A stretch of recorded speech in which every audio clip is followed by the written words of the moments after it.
नवी मुंबई आणि पुणे महानगरपालिकांमध्ये कंत्राटी कामगारांच्या हिताचे महत्त्वपूर्ण निर्णय घेण्यात आले असताना ठाणे महानगरपालिकेतील कंत्राटी कामगारांनाही समान न्याय मिळावा अशी मागणी कामगार एकजूट संघटनेचे नितीन मडके यांनी आंदोलन करत केली आहे।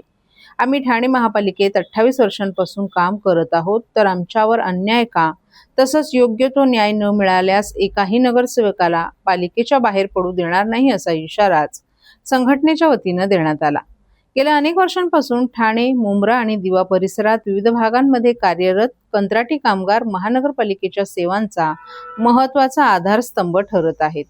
स्वच्छता, आरोग्य, पाणी पुरवठा, प्रशासन आणि इतर अनेक सेवांमध्ये हे कर्मचारी सातत्यानं काम करत असले तरी त्यांच्या वेतन आणि सुविधांच्या प्रश्नांकडे अपेक्षित गांभीर्यानं पाहिलं जात नसल्याची भावना कामगारांमध्ये आहे। 22 ऑगस्ट 2025 रोजी कंत्राटी कर्मचाऱ्यांनी आपल्या न्याय मागण्यांसाठी ठाणे महानगरपालिकेच्या गेटसमोर आंदोलन केलं होतं। त्यावेळी प्रशासनाकडून काही आश्वासनं देण्यात आली होती, मात्र त्याची प्रभावी अंमलबजावणी झाली नसल्याचा आरोप कामगारांकडून करण्यात येत आहे। दरम्यान नवी मुंबई महानगरपालिकेत कंत्राटी कामगारांना वेतनवाढीचा लाभ देण्यात आला असून पुणे महापालिकेत आरोग्य विमा आणि इतर कल्याणकारी सुविधा उपलब्ध करून देण्यात आल्या आहेत। त्यामुळे ठाणे महानगरपालिकेनेही कामगारांच्या मागण्यांचा सकारात्मक विचार करून त्यांच्या आर्थिक आणि सामाजिक सुरक्षेसाठी ठोस निर्णय घ्यावा अशी मागणी पुढे येते।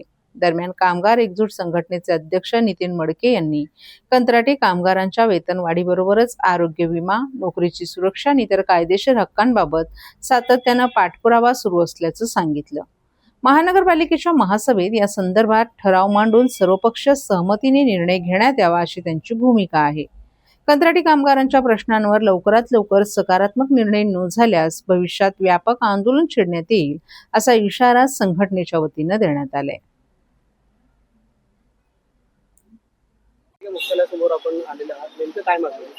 आमची एवढीच मागणी आहे, जर पुणे महानगरपालिकेत जर ठराव पास होऊन एकमताने कंत्राटी कामगारांना मेडिक्लेम इन्शुरन्स पॉलिसी देऊ शकतात।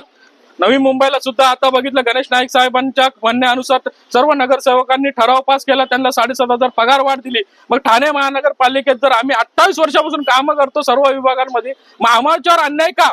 आणि आमच्यावर जर अन्याय होतोय तर अन्याय कोण करतोय? कोणाच्या सांगण्यावरनं केला जातोय? आम्हाला का न्याय दिला जात नाही? आम्ही मराठी माणसं नाही आहेत का? आम्ही या देशाचे नागरिक नाही आहेत का? तुम्ही आम्हाला गुलामीत का जगवायला दिले? आमचं पुढचं भविष्य काय?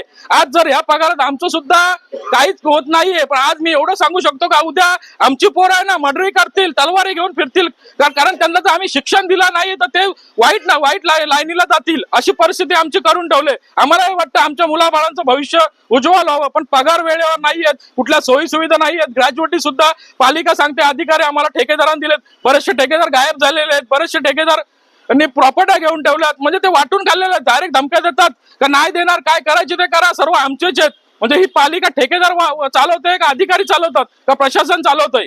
म्हणून आम्ही आज मुद्दाम मोदी साहेबांचा व देवेंद्र फडणवीसांचा सुद्धा फोटो लावला बॅनरवर एवढ्या वर्षात। कारण जर आम्हाला इथं न्याय नसेल देत तर तुम्ही आम्हाला आतंकवादी घोषित करून